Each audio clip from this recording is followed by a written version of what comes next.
Ladies and gentlemen, welcome to petrol pump. পাম্পে তেল নেই 1 লিটার, গাড়ির সিরিয়াল এখন 1 কিলোমিটার।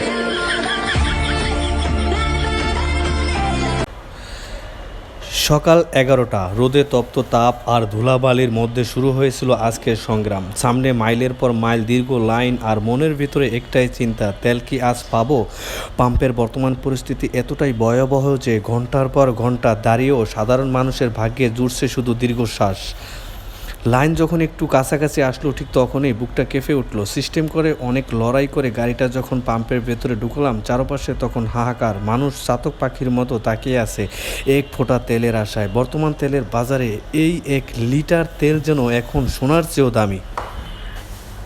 ঠিক যেই মুহূর্তে আমার গাড়ির ট্যাঙ্ক ফুল হলো, পাম্প থেকে ঘোষণা আসলো তেল শেষ, আপনারা আগামীকাল আসবেন। শরীরটা হিম হয়ে গেল। মুহূর্তেই আমার ঠিক পেছনে দাঁড়িয়ে থাকা মানুষগুলোর চোখের দিকে তাকাতে পারছিলাম না। আমি হয়তো তেল নিয়ে বাসায় ফিরছি, কিন্তু তারা ফিরছে একরাশ হতাশ নিয়ে। সকাল 11টা থেকে সন্ধ্যা 6টায় এই 7 ঘন্টার অপেক্ষা শেষ। নিজেকে ভাগ্যবতী মনে হলেও দেশের এই সংকটময় পরিস্থিতি ভাবিয়ে তুলছে। জীবন আজ থমকে আছে দীর্ঘ লাইনে। দিন শেষে আমরা শুধু একটু স্বাভাবিকভাবে বাঁচতে চাই। দোয়া করবেন যেন এই সংকট দ্রুত কেটে যায়।